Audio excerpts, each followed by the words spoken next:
Good morning, everyone. In the previous lesson, we talked about metal removal rate and productivity, how they are defined, and how to calculate them. Today, we would like to talk to you about one of the most important aspects of chip removal, the cutting speed. We will look at its definition, its mathematical formula, tell you what it is used for, and discuss some important aspects related to this parameter.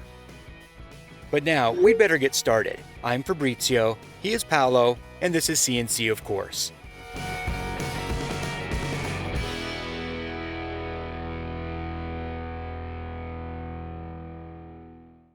In general, several speeds exist and are known. The speed of sound, the speed of light, or simply the speed of a car. Each is a measurement expressing the relationship between the space traveled by a moving body and the time taken to travel it. In the case of machining, we could define this by saying that the cutting speed is the peripheral speed at which the material to be machined impacts on the face of the tool. The unit of measurement for space-time is meters per minute, as indicated by the International System.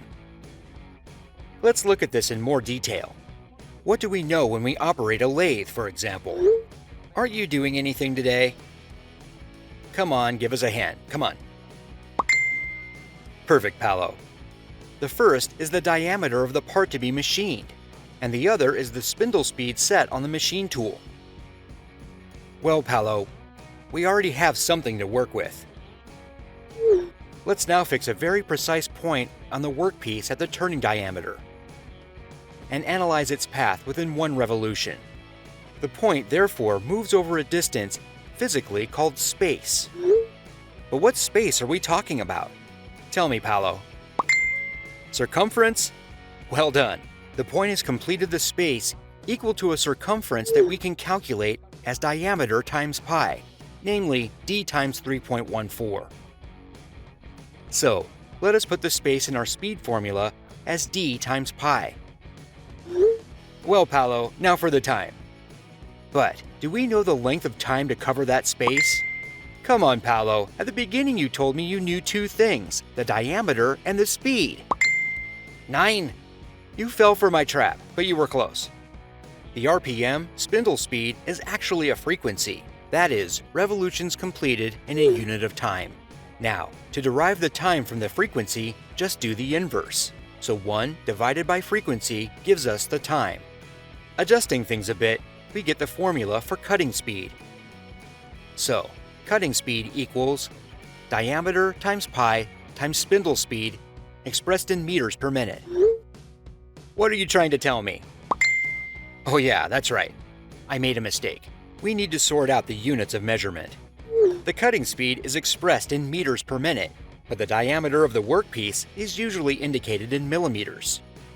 Since the millimeter is the thousandth part of the meter, to change the unit of measurement back to meters per minute as indicated by the International System, I have to write the number 1000 in the denominator. The correct formula therefore becomes VC equals D times 3.4 times spindle speed divided by 1000, expressed in meters per minute.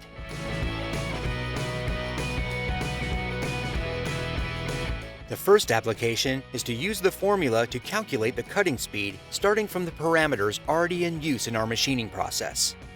Then, compare it with the tool manufacturer's indications to see if the figure we have adopted is roughly the same as the one shown on the various tables. In other words, the one that is theoretically most correct.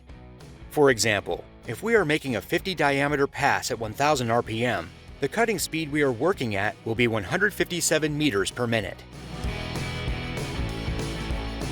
Or, let's look at the opposite case. We know the cutting speed and want to derive the spindle speed by inverse formula. So the inverse formula will become spindle speed equals cutting speed per 1000 divided by pi per diameter. This is the case, for example, where I have to set constant spindle speed operation, which, for those familiar with ISO programming, corresponds to function G97. Okay, I'll try to explain myself better.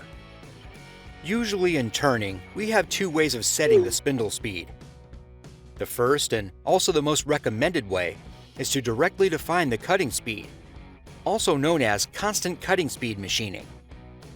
This can only be used on numerical control machines. and specifically for ISO-based controls using the G96 function.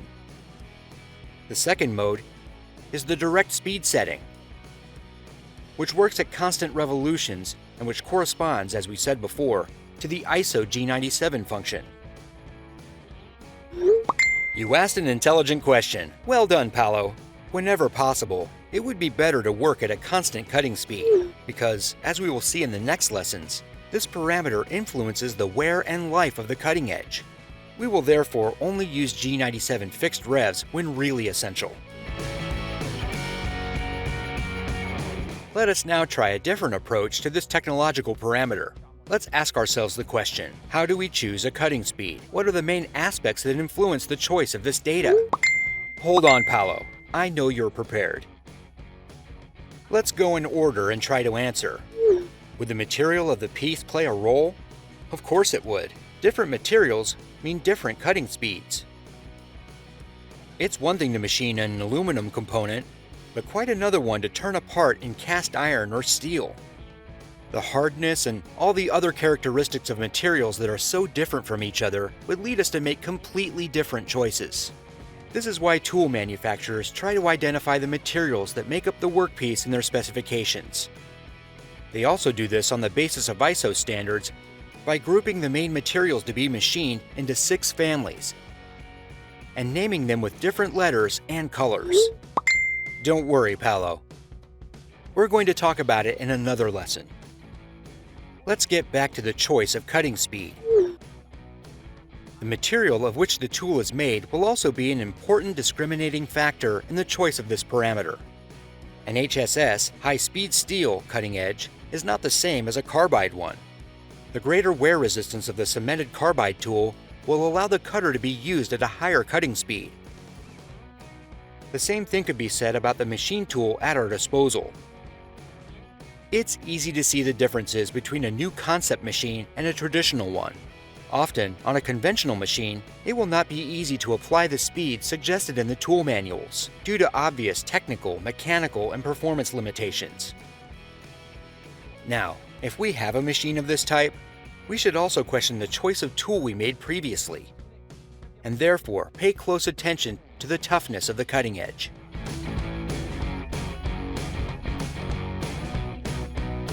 What happens, for example, when we increase the cutting speed? Taylor provides the answer. What do you mean, who is he? Come on, Paolo. He is one of the most important figures in the history of metal cutting. He conducted many studies, including this graph that correlates cutting speed to the life of the cutting edge. In this case, specifically for cemented carbide, we can see that an increase in cutting speed corresponds to a drastic drop in tool life. There is even Taylor's law, within certain limits.